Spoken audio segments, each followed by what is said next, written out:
गजाननं भूतगणादिसेवितं कपित्थजम्बूफलसारभक्षितम् उमासुतं शोकविनाशकारणं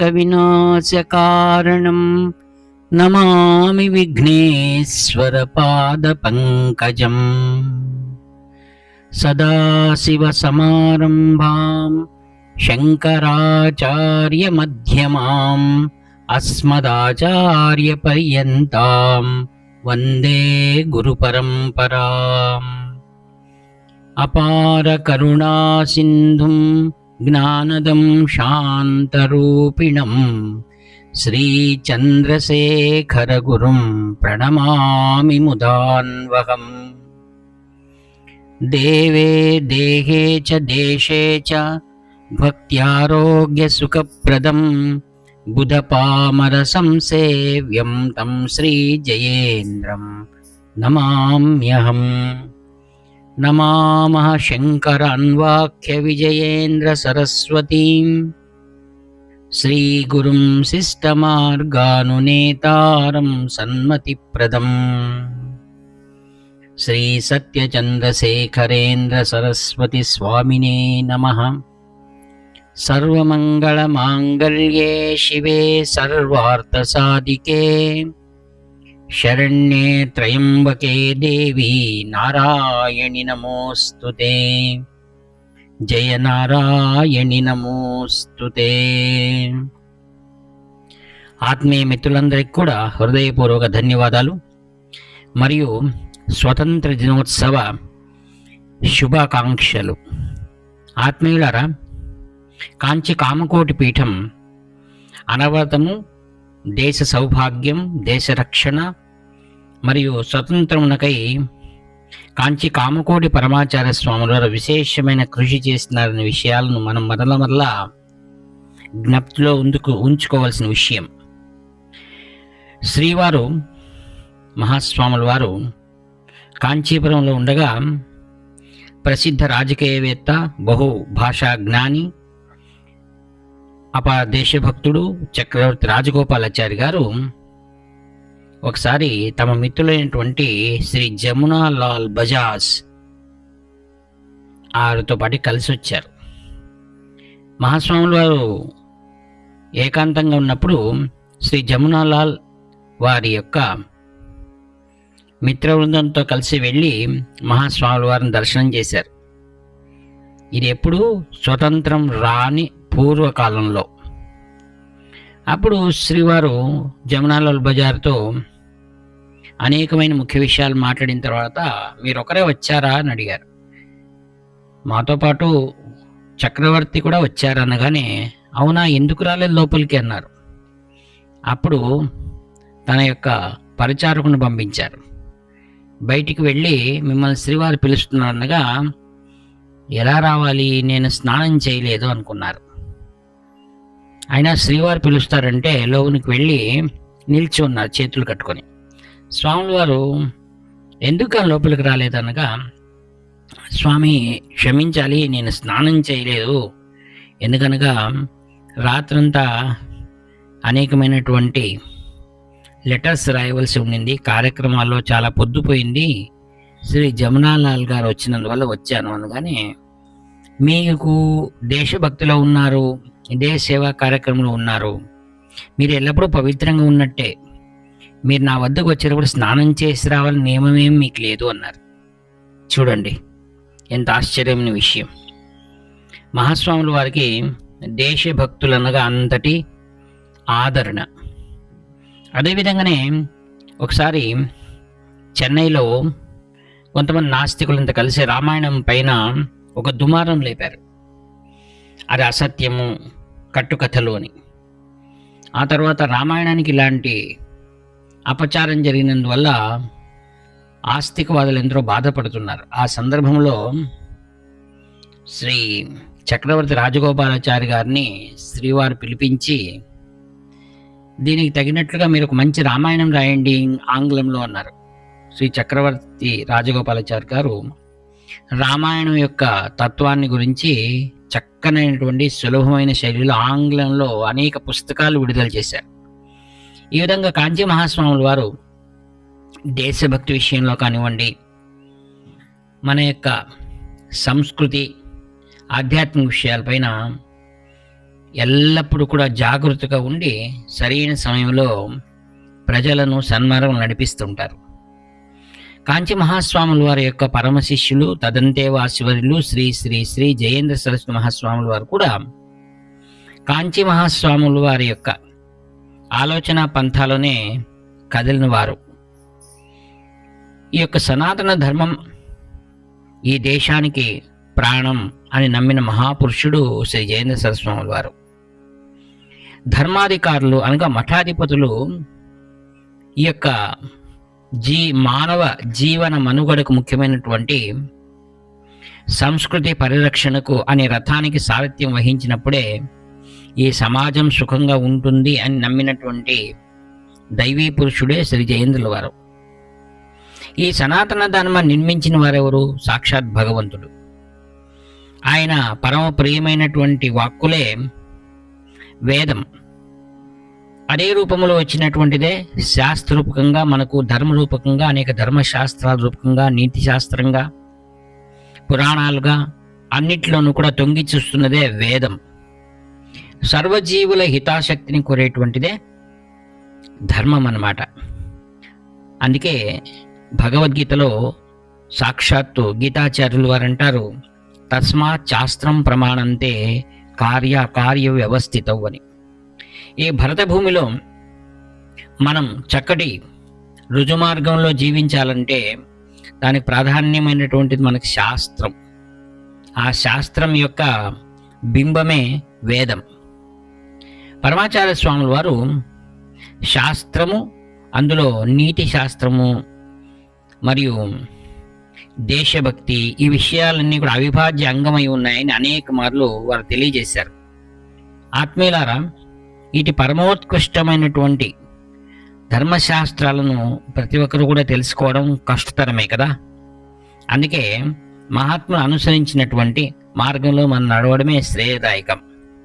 శ్రీ జయేంద్ర సరస్వాముల వారు అట్టి దేశభక్తి మరియు దైవభక్తి రెండింటిని కూడా సమతూకంలో తీర్చి నడిపిస్తూ ఈ భారతదేశానికి చక్కటి రాజమార్గాన్ని నిరూపించినటువంటి మహాపురుషులు. మన దేశానికి స్వాతంత్రం సముపార్జన చేసే సందర్భంలో అహర్నిశలు ఎంతో త్యాగజీవులు ప్రాణత్యాగం చేశారు. అందులో ఎందరో యతీశ్వరులు కూడా ఉన్నారనే మాట మనం ఎప్పటికీ మరవరాదు. వారందరూ కూడా తమ పరిపూర్ణమైన గురువులు అందించినటువంటి యతి ధర్మం ఏదుందో దానికి సంపూర్ణం కట్టుబడి ప్రజలందరినీ కూడా స్వాతంత్ర సముపార్జనకై మహాసంగ్రామంలో శాంతియుతంగా తీసుకుని వెళ్ళారు. మనం ఎందుకు కానీ స్వతంత్రం మనం సాధించుకోవాలని మనం ఒకసారి ఆలోచించిద్దాం.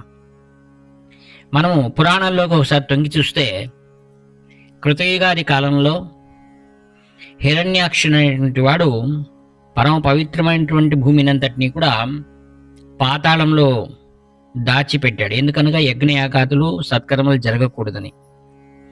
వాటిని పరిరక్షించిన వారెవరు? సాక్షాత్ భగవంతుడే. ఆ యొక్క దుష్టుడైనటువంటి హిరణ్యాక్షుని సంహరించి ఈ యొక్క పృథ్వీని యథారీతిగా ఈ సాగరంపై నిలబెట్టినటువంటి సందర్భాన్ని మనం పురాణాల్లో బాగా తెలుసుకుంటున్నాం. అదేవిధంగానే శ్రీరామచంద్రుల వారి యజ్ఞ సంరక్షణ చేసినటువంటి విషయం కూడా మనకు సులభంగా అర్థమవుతోంది.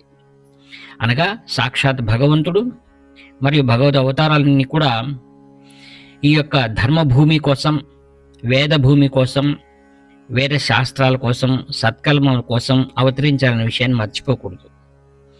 అటువంటి నారాయణ అంశ ఎవరు? ఆ కాంచి కామకోటి పరంపర. ఈ పరంపరలో ఉన్నటువంటి వారందరూ కూడా స్వాతంత్రం కోసం తమ వంతు కృషి చేయడం అది సహజమైన విషయమే. ఇందులో ఆశ్చర్యపడవలసింది ఏమున్నది? ఎందుకనగా వారితో పాటు మనం సంచరించడమే మన యొక్క సౌభాగ్యం. బహు కష్టార్జితంగా సంపాదించుకున్నటువంటి స్వాతంత్రం ఆదిలో అనేకమైనటువంటి ఆర్థిక చక్కబాట్లను చేసుకోవడమే ఎంత ముఖ్యమైన రాజకీయ నాయకులు ఆలోచించారో, అదేవిధంగానే మఠాధిపతులందరూ కూడా మనం కోల్పోయినటువంటి సాంస్కృతిక విలువలను మన దేశంలో ఉన్నటువంటి అనేకమైనటువంటి ఆచారాలన్నింటినీ కూడా విదేశాల్లో పని కట్టుకుని పాదరీలు అనేకమైన దుష్ప్రచారాలు చేసిన మాట కూడా మనం మరవకూడదైంది. వారు చేసిన దుష్కృత్యాల వల్ల మనం అనేక దేశాల్లో అపప్రచారానికి గురి అయ్యాం. వాటిని పునర్వైభీకరించడం కోసం దైవ స్వరూపంగా ఎందరో యతీశ్వరులు సాగరం దాటకూడని నియమాలను కూడా భేదించి ఖండాంతరాల్లో సంచరించి భారతీయ వైభవాన్ని చాటిన వారిలో మనం ప్రధానంగా పేర్కొనేవారు శ్రీ స్వామి వివేకానంద.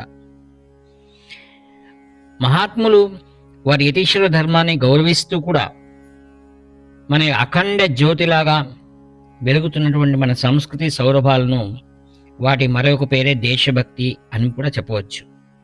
ఆ దేశభక్తిని ప్రజలలో గుండెలలో చేర్చడం కోసం కాంచి కామకోటి పీఠం తనదైన బాధ్యతలను సుదీర్ఘ ప్రయత్నంగా సాధించి సఫలీకృతమైన దాంట్లో ఎంతమాత్రం సందేహం లేదు. అందులో ముఖ్యంగా మనం చెప్పుకోవచ్చు, విదేశీ స్వాతంత్ర ఉద్యమం సందర్భంలో మహాత్మా గాంధీజీ మరియు అనేక రాజకీయ నాయకులు ఇచ్చినటువంటి పిలుపు ఏమిటి? క్విట్ ఇండియా మరియు విదేశీ బహిష్కరణ, ఉప్పు సత్యాగ్రహం ఇలాంటివి. ఆ యొక్క విదేశీ వస్త్ర బహిష్కరణ అంటే దాంట్లో శాంతియుతంగా కాంచి కామకోటి పరమాచార్య స్వాముల వారు ఇది సత్యమైన మాట, మనమందరూ కూడా దేశం స్వాతంత్రం కోసం మనం కూడా ముందుండాలని పరమాచార్య స్వాముల వారు ఖాదీ వస్త్రాలని ఆజన్మాంతరం ధరించారు. మరియు కాంచి పరమాచార్య స్వాముల వారు ఆ యొక్క కాశీ విశ్వనాథుని దర్శన యాత్ర విజయయాత్రలో అనేకమైనటువంటి సంస్థానదారులను, జమీందారులను, మహారాజులను, తదుపరి సుల్తానులను కూడా వారి వద్దకు వచ్చి దర్శించిన వారందరికీ కూడా దేశ భవిష్యత్తు గురించి అనేక విషయాలుగా బోధించారు. వారందరినీ స్వాతంత్రం యొక్క ప్రాముఖ్యతను గురించి వారినందరూ ఉత్సాహపరిచిన మాట సత్యం. ఆ కాలంలో దూర ప్రయాణం కాశీకి వెళ్తున్న సందర్భంలో ద్రోవలో వచ్చేటువంటి ఎందరో దేశభక్తులైన గిరిజనులను వారికి స్వాంతన కలిగిస్తూ యతి ధర్మాన్ని పాటిస్తూనే దేశభక్తిని వారికి కూడా వారి భాషలోనే బోధించారు. కారణం కాంచి పరమాచార్య స్వాముల వారికి అనేక భాషలు వచ్చు. మరియు అనేక సందర్భాల్లో కాంచి పరమాచార్య స్వాముల వారు తన యొక్క ప్రతిఘటనను కూడా శాంతియుతంగా ప్రదర్శించారు. దానికి ఉదాహరణగా చెన్నై నగరంలో బ్రిటిష్ పాలకుల అధీనంలో ఉన్నటువంటి మున్సిపాలిటీ వారు స్వామివారికి సన్మానం చేస్తామన్నప్పుడు దాన్ని వారు సున్నితంగా తిరస్కరించారు. ఆంగ్లేయులకు విరుద్ధంగా ఉన్నటువంటి ఫ్రెంచ్ పాలకులు కాంచి మహాస్వాముల వారి అనుమతితో శ్రీవారికి అనేకమైన దేవాలయాల వద్ద శ్రేష్టంగా స్వాగత సన్నాహాలు చేసిన దాన్ని వారు మన్నించారు. అదేవిధంగానే హైదరాబాద్లో ఉన్నప్పుడు హైదరాబాద్ నవాబు తనదైన ప్రత్యేకమైన రాష్ట్రం ఉన్నటువంటి ఆయన వారు తమ బంధువులను కోల్పోయిన శోకదినాలు పాటిస్తున్న సందర్భంలో శ్రీవారు హైదరాబాద్లో వెళ్ళవలసి వచ్చింది. అప్పుడు సుల్తానులు కాంచి కామకోటి పీఠం యొక్క దేశభక్తి మరియు అపారమైన దైవభక్తికి మురిసిపోయి వారి అనుమతి తీసుకుని వారికి అనేకమైన పూజా సమయాల్లో అనేకమైనటువంటి వసతులు, విశేషంగా నాదస్వరం వీటికన్నిటి కూడా అనుమతి ఇచ్చారు. ఈ దృష్టాంతాల వల్ల కాంచి కామకోటి పీఠాధిపతులు మహా తపోధనులు అని నిరూపించడమే కాకుండా వేదం ధర్మానికి ఎంత శాస్త్రానికి ఎంత ముఖ్యమైనదో దేశభక్తి కూడా అంతే ప్రాముఖ్యమైందని వారు మౌనంగానే శ్రీ కాంచి పరంపరలో దివ్య ప్రభంజనంలా భాషించి శోభించిన శ్రీ కాంచి పరమాచార్యుల వారి దివ్యమైన ప్రబోధ మార్గంలోనే తదంతే వాసివర్లు శ్రీ శ్రీ శ్రీ జయేంద్ర సరస్వతి మహాస్వాముల వారు దేశ భద్రత మరియు శాస్త్ర రక్షణకై చివరి వరకు కూడా అకుంఠ దీక్ష కొనసాగించి మహోన్నత దేశభక్తులకు వారు మార్గదర్శకులై ఉన్నారు. కాంచీ మఠమునకు అనేక సందర్భాల్లో స్వార్థపర శక్తులు, నాస్తికులు వసిగిన ఎన్నో అడ్డంకులను, ప్రతిబంధాలను కూడా శ్రీ జయేంద్ర సరస్వాముల వారు ధీటుగా ఎదుర్కొని తమ గురువుల యొక్క సంపూర్ణ ఆశీస్సులతో యశస్సులను అందుకున్నారు. అందుకే మహాభారతంలో యతో ధర్మ తతో జయ అని మాట సత్యం. శ్రీ జయేంద్రుల వారు బలవంత మూకుమ్మడి మత మార్పిడులకు జాతికి అమంగళమని ఎరిగి అందులకై సుదూర ప్రాంతాలకు శ్రమించి ప్రయాణించి వాటి సమూహాలను వారు ఆదరించారు. దేశభక్తి ప్రబోధనలో మతాంతీకరణ అనేటువంటిది చాలా దౌర్భాగ్యం. ఎందరో సమూహాలనే వారు తమ మతములకు మార్చుకొని దేశ యశస్సుకు అపఖ్యాతిని కలిగించిన విషయం వాస్తవం. ఇది మతాంతీకరణ ఆపటం కోసమే కాంచి శ్రీ జయేంద్ర సరస్వాముల వారు అనేక ధార్మిక సంస్థలు, ఎవరైతే దేశ శ్రేయస్సును కోరేటువంటి వారందరితో కూడా సమీకరించి అప్రజాస్వామిక పట్టభద్రులు మరియు స్వార్థహిత పరాశక్తులను వీరు ధీటుగా ఎదుర్కొని మన దేశమునకు జరగబో గొప్ప అపకారాన్ని నుంచి దేశాన్ని రక్షించారు. న్యాయబద్ధంగా వీరు తమపై వచ్చినటువంటి అపఖ్యాతులన్నింటినీ కూడా సుదీర్ఘకాలం పోరాటం చేసి గెలుపొందారు. సనాతన ధర్మానికి విజయశ్రీ లభింపచేశారు. అందుకే వారి మాటల్లో యువతరం సత్యశోధన గావించాలి మరియు స్వాతంత్రం, దేశభక్తి, దేశసేవ వీటికి ప్రాముఖ్యం వహించాలని అనేక మార్లు దీవించి ఆశీర్వదించి ఎందరినో సన్మార్గంలో నడిపించిన మహాధీశాలి శ్రీ జయేంద్రుల వారు. అందుకని ఈ స్వాతంత్ర దినోత్సవంగా మనం ఎవరెవరు ఈ దేశ స్వాతంత్రం కోసం తమ జీవితాన్ని అంతటినీ సుదీర్ఘకాలం వెచ్చించిన అనేక మంది యతీశ్వరుల మహాత్ముల జ్ఞాపకార్థం వారి నామం పైననే దివ్య దినంగా ఆచరించడమే సమంజసమని నా యొక్క మరియు నా స్నేహితుల యొక్క సదభిప్రాయమై ఉంది. అది కాకుండా మన ఇళ్లలో ఉన్నటువంటి మన పూర్వీకులు ఎవరెవరు ఈ స్వతంత్రం కోసం కృషి చేశారో వారినందరి జ్ఞాపకార్థం మన ఇళ్లలో పూర్వీకుల యొక్క చిత్రపటములను పెట్టుకుని ఆగస్టు 15 నాడు మనం వారందరికీ పూలమాలలు సమర్పించి మనం నిజమైన భక్తులము, దేశభక్తులమని మనం చాటుకోవాల్సిన అవసరం ఎంతైనా ఉంది.